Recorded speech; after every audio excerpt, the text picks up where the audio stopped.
bit of background first.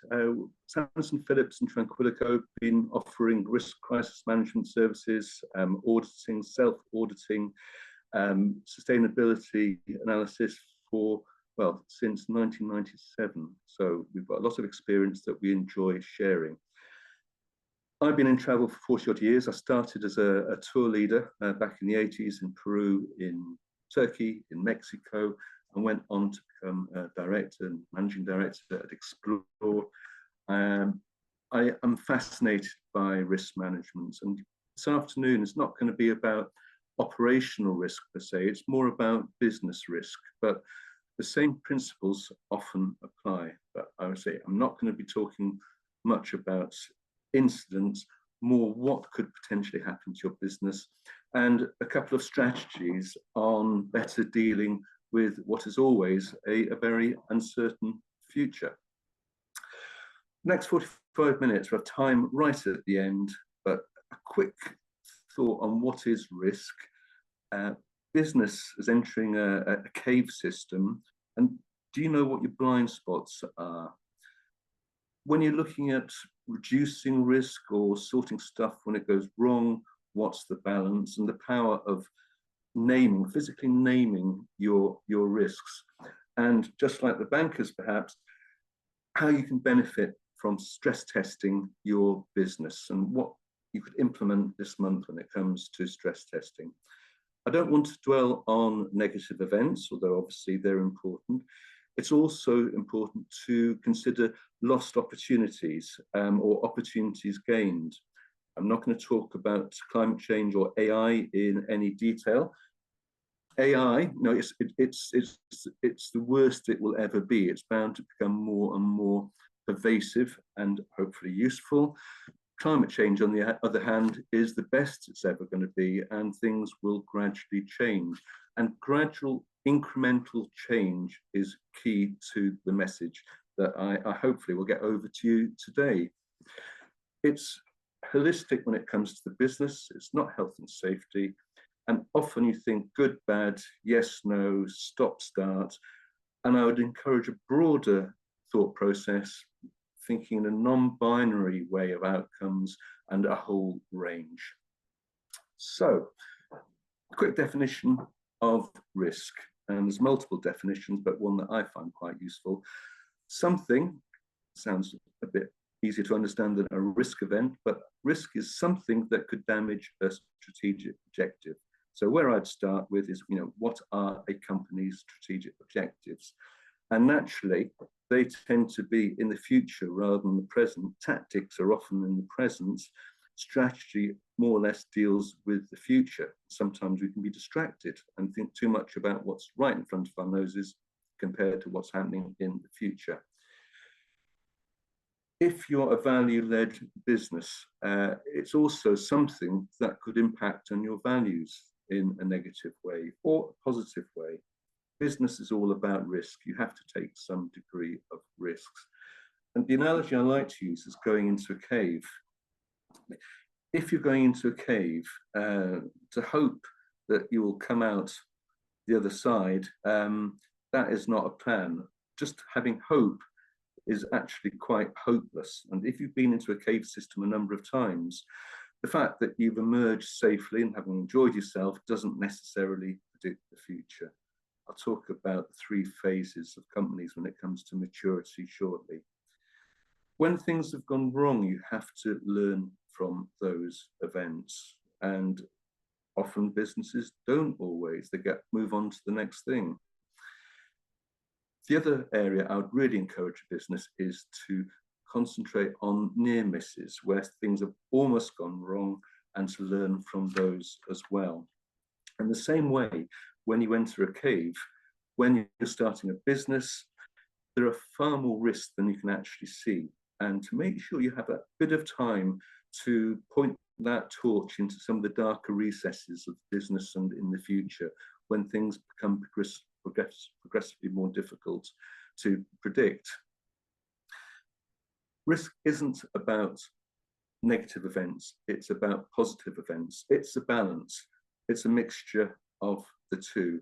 It's not just health and safety, it's about how you organize yourself, it's how you plan, it's how you change your plans when you need to change them. And my final word on this is, you know, you never ever gamble on something that you can't afford to lose. A quick personal example, 30 odd years ago, I was hiking in the Sierra Nevada of Spain. I'd hiked up to a mountain. Obviously, this is before sort of internet. I had a rough and ready paper map. I decided to take a different route down, and I was new on the mountain.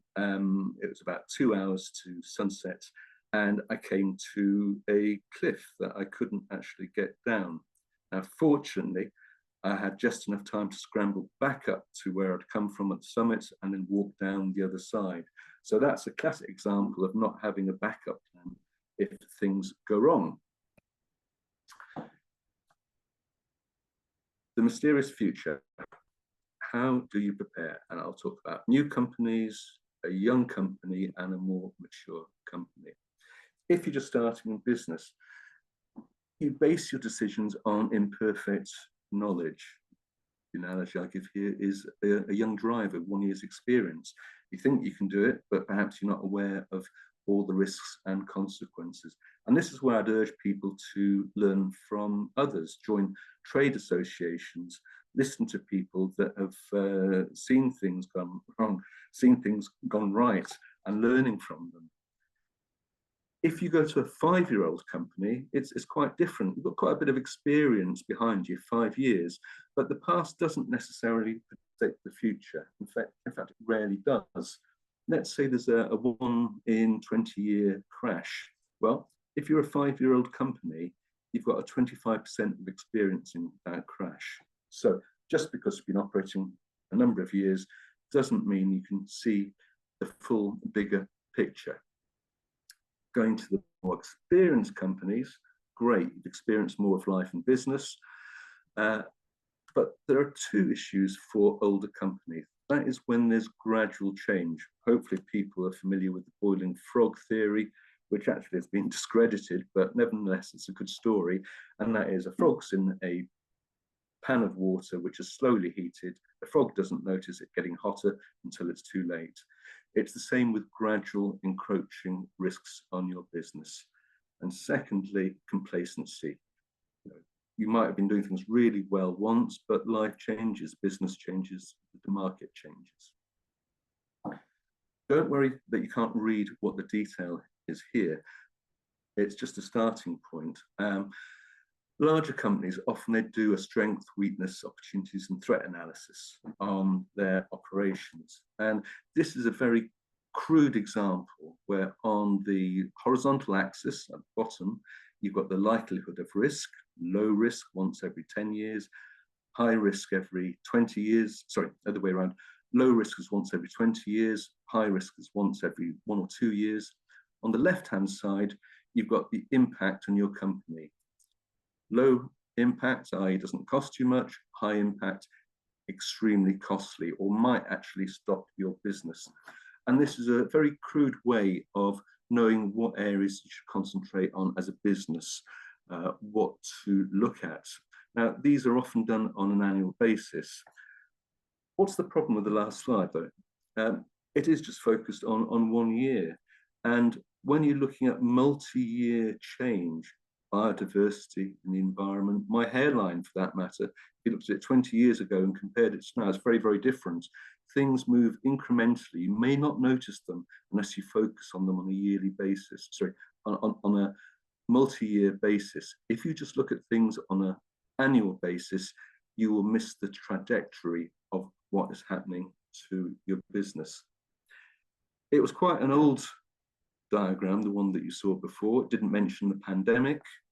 It didn't mention climate change. It was looking at 1 year impacts on the business. As a rule, people are very poor at high impact, low probability events. COVID would be one of them. Also, people are very poor at looking at long-term risks because you're constantly looking at bright, shiny things right in front of you. So what will happen to holidays on the Med if you provide holidays in that part of the world? people, in addition, are very poor at those risks where the risks gently increase or where the impact on your business gently increase. So what are some of these risks that creep up on us and pounce on us? You know, what might seem impossible becomes probable, becomes definite on occasions. What should you have on your radar? And these are just some examples. It'd be different for each business that's listening this afternoon. Do you have an aging demographic? It might be great to have people in their 50s because they've got money at the moment, but are you replenishing people to replace them as they move on? A gentle erosion of your reputation or damage to your values. Are you keeping an eye on that? You might have had a brilliant IT system 5 years ago, but is it keeping up? Or are competitors coming in with something better? Market share, I think, is a great one. That gradual loss, I mean, it's quite difficult to analyze the size of a market, but how do you know whether you're maintaining your market share? Are you keeping a close eye on those entrants that start small, but get bigger and bigger each year, gently nibbling away? Or for that matter, is the market actually contracting? The staff, great bunch of people, hopefully. Do you spend enough time looking after them, nurturing them? People come, people go. Have people's approaches to involvement in your company change? And of course, climate change, although this is really in our face at the moment. As a business, I found you balance prevention versus cure. You want to reduce certain risks, but you have to understand them. But you still have to take risks in order to have a successful business. Or if you are very risk adverse, that will really damage your business in the future, limit the chances of growth. But when you take risks, things can go wrong. So how much time should be spent on remedying the situation? Do you truly understand the consequences of the impact on your business if you take a risk which goes wrong? So I suggest a slightly different approach to businesses. What are your worst case scenarios? Name them. Secondly, if they happened, what would you do? How would you react? Thirdly, what would you do to prevent it happening in the first place? These can just be a range of potential resolutions. Again, think of a spectrum of response rather than just this is the right way to prevent things from happening. And for me, this is really important. If something went wrong, how would you explain it? More detail in a little bit, because you take a risk, it goes wrong. And if you can't retrospectively explain why it went wrong, how you found yourself in that position, should you be really doing it at all? One of the problems with looking at worst case scenarios, it's not human nature to imagine the worst. And there may be more pressing matters on your to-do list, but you have to force yourself. I split it into a number of areas, micro and macro, minor impacts on your business versus ones that can stop it. Look at short-term, medium versus long-term, 1, 3, or 5 years ahead. Some people even look 10 years ahead. And then, just to make life a bit easier to deal with, split them into different categories. You can see there on the screen, I won't read them out, where you could potentially split up the risks and opportunities to your business.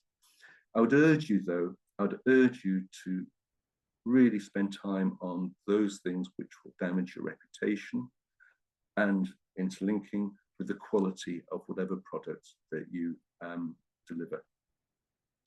Although you should consider short-term events, I think most of your time should be spent on medium long-term, because those are the areas that traditionally are ignored by companies. And you'll need to prioritize further, split them into micro and macro. You know, a macro is the office burning down. Micro is your lift's not working in your office, potentially. Macro is a hotel fire with multiple deaths. Micro is a slip and a trip. One thing gave me real joy a couple of weeks ago. I take a memory stick with my lectures on, so I lecture at Surrey University, and I plugged it in for the lecture that's starting in 5 minutes, and it was corrupted. It wouldn't work. And the person I was co-presenting with just looked with horror, and I took a second memory stick out because I always download my presentations twice, just in case things go wrong. I was so pleased it went wrong, so at last, after about 10 years, I could use my backup plan. A more serious example would be planning if your office burnt down and you had to work off-site or your systems weren't working. Now, I'd explore, we did this many years ago, what would happen if we suddenly had to work from home. COVID started, we had our plan in place and we were able to effortlessly move to working from home. We didn't have to start from scratch, which is the key thing about having a plan for when things are going wrong.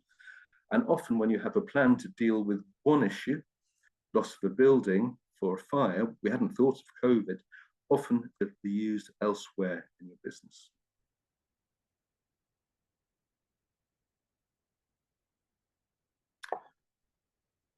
Things to consider.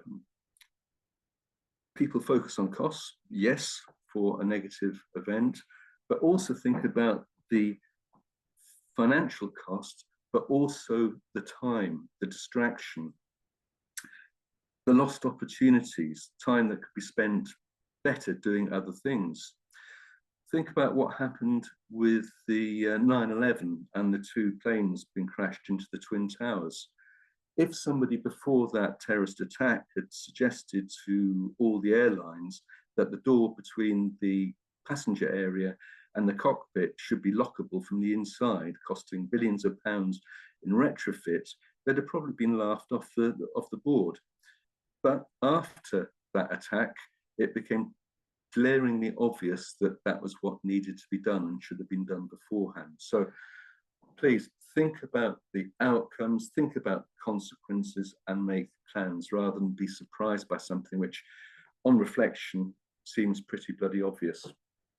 I won't go through my other points there. It links into some operational stuff, links into staffing, training, it's looking at your competitors, and think about how long it would take to put a strategy in place to correct. It could be a 5-year strategy, it could be a 7-year strategy. Some companies have got 20, 30 strategies already, but focusing 1 year ahead will not be for the good of your business in the long term. How does a small business decide between preventing something happening and dealing with it? How do you decide whether to do something or not to do something? Often you continue doing the same thing or not doing something through inertia.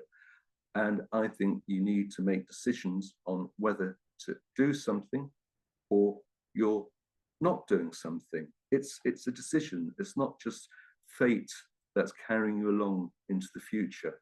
Make decisions on what you continue to do. Make decisions on what you need to stop doing. Think about how you allocate between prevention and cure. And a quick way of doing this is, if an event happened, some examples at the top there, how would you explain it to somebody? So you've got a great new product range, you've got a coach crash. Example I think I'll give here is if you're a small company and you've got a co-director, you know, and they left, how would you deal with that situation? How would you tell your customers and explain to your boss potentially? If it's an accident with fatalities, how would you explain to the next of kin? If it's damaging your business, how would you explain to shareholders? If it's a death, the coroner, if you've been taken to court, how would you explain the logic that took you to take that risk and give them a convincing answer? And of course, the toughest person to speak to sometimes is yourself. I found myself to be my worst critic. So you need to have this internal conversation. And if there's an action, significant course of action, and you cannot explain why you took that course of action, you really need to consider whether you continue with that course of action at all. Rhetorical question, do you cross a road blindfolded? Of course not. No, crossing a road, it's suicide. With risk, you need to be aware of what is happening around you. And running a business is about understanding risk, knowing what risks you accept, which ones you decide to reduce or to stop altogether. What are the worst case scenarios? I'll talk you through this step by step again. What would you do if the worst happened? An example would be if your partner left and they had all the passwords or a lot of business knowledge. If they left, could business continue? What would actually stop happening if this event, in this case, a partner leaving? What would you have to stop doing? And without just dwelling on negatives, what future opportunities would be lost? And right now, what are you doing to prevent this person leaving? And if it did happen, how would you explain it to your shareholders, yourself, or would you be kicking yourself? Should there be things that you're doing right now that could prevent that happening? You can't stop everything. It's about taking risks, knowing what the consequences are. And my final slide here is a more structured approach, and I call it risk control and response approach. It really is quite simple, but the devil really is in the detail. I split this into two areas, and that is looking at the risks and then looking at the responses, because the two flow. You will always take risks. No matter what risks you take, things will go wrong and you need to have a response. So this is a framework of sense checking whether the risks you're taking are sensible, and also whether the plan that you have in place when things go wrong is sensible as well. I'll liaise with Simona on this later. I'll put this into an Excel spreadsheet, but in principle, it's very simple, and you can go as deep as possible into the risks that may impact on your business. But I would recommend that you start off with the major ones and perhaps just one part of your business. So first of all, detail what the risk event is, i.e. something that will damage your strategic objectives and or values. Sometimes there's a total overlap there. What controls do you have in place? A control is something which stops something happening or alerts you to something that may happen in the future. Consider whether those controls are adequate, whether you tolerate the situation. Yes, no. If that's good enough, then you walk away if you're happy with the response. If you're not happy, what potential controls could you implement? Stress is on could rather than do, because you may need a bit more investigation. Have a list of those potential controls, go through them one by one, deciding whether you want to implement. And the next stage is, because good intentions remain good intentions and not good actions sometimes, have a deadline, have an owner, and have a review date. And have a review date for those things that you're actually happy with and don't want to change, to go back. It needn't have to be every year, it could be every 2 years, it might have to be every 6 months for something critical. Last section is with the best approach to life, knowing what risks that you're taking. Eventually, a risk will go wrong. So what is your plan if something goes wrong? For example, a cyber attack. Do you have a response plan if you lose control of your website? Think about the events that we talked about before. If they did happen, despite the controls, what is your response plan? Do you need to enhance it, or it could actually be created if you don't have anything? Think of those enhancements to respond to that event. Have a tick box on when it's implemented, and simple business practice, make sure for the response, make sure that you have a deadline, an owner, and a review date.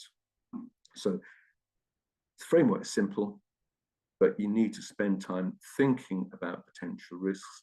You need to delve into what your responses would be, and you have to spend time looking at the responses if you don't have an immediate answer to what you would do if the worst happened. This takes me to the end. A quick thank you. We've got time for some questions now and a little bit of a plug. On the 23rd of April, we're having a risk, safety and crisis management for sustainable travel industry conference. What I've talked about will just be one element of it. You'll see the contents there on the left-hand side, and I believe the Foreign Office is turning up as well. So for those people interested in risk, it will be an absolutely fascinating day. I'm looking forward to it. There is a discount for people that are listening today or looking at the video, which will be circulated later. If you want to book a place, web link there at the bottom. And if you've got any questions, you've got my email details at the bottom. So thank you. And over to you, Simona, and any questions that you may have. Thank you so much, John. Yes, please, now it's a Q&A time, and I encourage everyone to either unmute themselves and put their questions in the chat.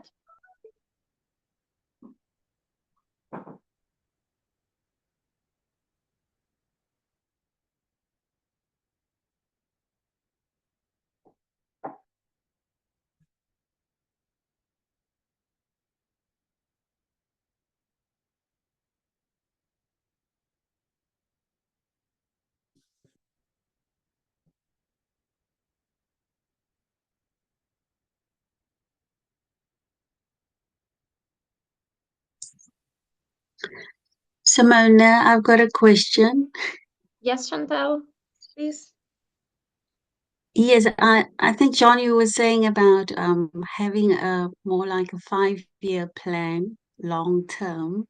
But if you're a small business and you just started off as an entrepreneur, how do you you can't really see in that 5th, 6th year because you're so focused on now? My answer to that, it's an easy answer, but possibly quite difficult to enact, Chantal. And that is, if you're just looking 1 year ahead, you will be missing out on opportunities. You may be missing out on building the foundation for your business. And what I would urge you to do is think ahead 3 years or 5 years. 3 years might be easier if you're starting from scratch, but just simply, where do you want to be in 3 years' time? And then you work backwards. What do you need to do to be in that position? But you know, I think the boxer, Mike Tyson had a great quote. You know, the first thing that changes when you go in, your plan changes as soon as the first punch hits your jaw. And you know, your 3-year plan, you'll be constantly reinventing that, or not constantly reinventing it. You'll be reinventing it on a regular basis as the facts change. You know, again, a cliched quote. You know, do you change? I change my mind when the facts change. I don't just keep rigidly to one course of action. Sometimes because of pride, or because you've got too narrow a focus, you decide on a course of action. You continue with that because to change would be embarrassing, or people might think, oh God, you know, already it's not working. But you have to constantly flex. And unless you've got some kind of plan, some time ahead of you, what are you steering towards? What are you steering towards? Mm-hmm. And change it if things aren't working. Drop things. You know, the cliche is, you know, fail quickly. Try things. When things go wrong, leave them behind and move on to something else. But still have some kind of 3-year plan of where you want to be as a business, to be looking ahead. Because if you're constantly looking right in front of you, there may be things looming towards you, opportunities or risks, which could overwhelm you, or you may not have the time to actually benefit from. So try and carve out of your overworked, overpressurized day, week or month, a period of time on a regular basis where you're giving yourself, it's not a luxury, it's an essential, looking ahead and seeing how you're gliding, hopefully, towards your targets. Yeah. Does that give you some kind Thank of answer you. to that, Chantal? Yeah, it's good. I mean, we always have to be thinking ahead. I think because you wear so many hats in a small business, it's really hard to, what is most pressing, what's most priority, because you have to do sales and marketing, you have to kind of be the face and attend business networking events. There's so much going on, and at the end of the day, you're exhausted. Mm. And you're like, did I do anything to in this 5-year plan that I have? Did I do anything today that really would positively impact that overall goal? Okay, Um, this is where I would say, you have a plan, 3 or a 5-year plan. Yes, I personally, I wouldn't look at it on a daily basis. You set aside on a regular basis, be it every month. Every month you look at the yearly plan, and then a little bit of time looking at how that builds up to your 3 to 5-year plan. But I think you'd go mad if you looked at it too frequently. Remember that is your distant objective. You need to focus on the tactics. Make sure that you do pull yourself back from the day-to-day or what's happening in the next year, in case you need to be planning ahead a bit later, and do carve out time. You just have to be, I have had to be brutal with my time and what I decide to do, because there's things that I absolutely love and I'd probably spend a bit too much time doing them compared to those things which really I should be concentrating on, and to put some of the more enjoyable but less productive stuff to one side. And I think I'm talking to the converted here, because everybody, I presume, is a member of Women in Travel. Reach out to your network, reach out to if you've got a buddy, a mentor. Use them as an independent sounding board for what you're doing, because if you're a small company, it is very difficult, and sometimes you need a reality check from somebody that's not so close to the business and the day-to-day. That's right. Thank you. My pleasure. John, we also have a great comment from David, and it has a question for you. Do you have a free top tips that can apply to organizations any size and can be adopted by companies who might not have expertise in risk management? Wow. Top 3 tips. I'll just repeat that back to you. So top 3 tips for companies that don't have experience with risk management, and that would be, okay, and this is going to sound obvious now because I work for Sanderson, Phillips and Tranquillico. Get some experts from outside to look at your business. There are whole different ranges of involvement you can have from something intensive or something just light touch. Get somebody in to give you advice, even if it's just the bigger issues, for a day or two, just so you know what direction that you're going in. Secondly, if you're part of a trade organization, then often there'll be recommendations there on where to seek out help. Thirdly, is start from scratch yourself. And that's my really bottom tip. I don't recommend that at all, because you'll spend so much time, don't reinvent the wheel. You don't have to reinvent the wheel. If you're members of ABTA, for example, there's loads of advice there. Other trade organizations, Latin American Travel Association, they've got great guidelines there. Don't try and do it yourself. That'll end in frustration and not doing anything at all. Get advice from outside your business. Thank you, David. Thank you, John. So we have a couple of minutes if anyone else would like to ask a question in the chat or unmute themselves.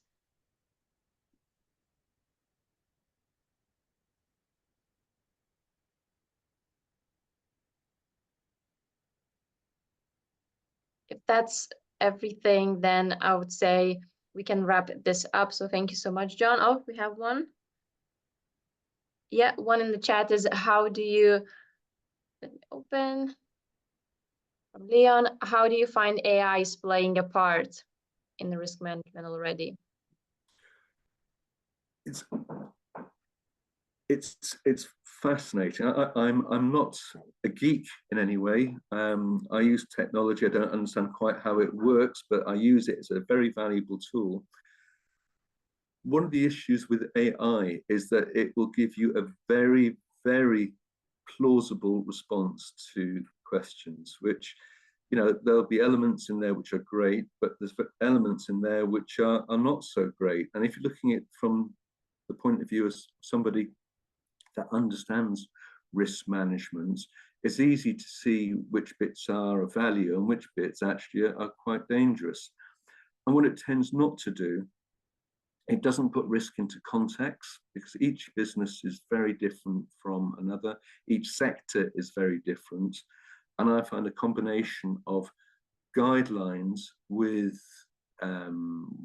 examples of what's happened in the past, and the ability of somebody to custom make a risk management system, or to point out the bits which are relevant to business, that is something which at the moment AI simply doesn't do.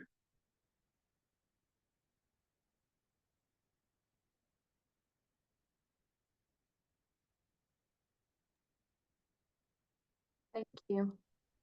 Thank you, Max. Anybody else?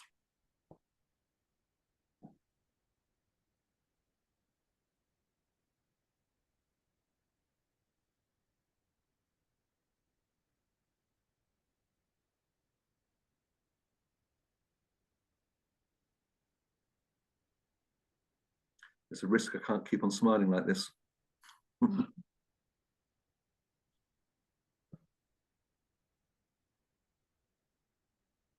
Yeah, I think to wrap this up, there will be a follow-up from our side with the recording, John's presentation, and also the discount code for the upcoming seminar. So yeah, keep an eye on that. And then I think, thank you so much, John, for delivering this to us. And then, yeah, any final words from your side? No, keep your eyes open. Don't be too risk adverse. Know what you're walking into and how you're going to get out if things don't go quite the way that you expect. Don't be frightened about reinventing your plan. Embrace things that go wrong, and learn from them and reapply for the future. Lovely. Thank you so much. Thank you, everyone, for joining. Thank you.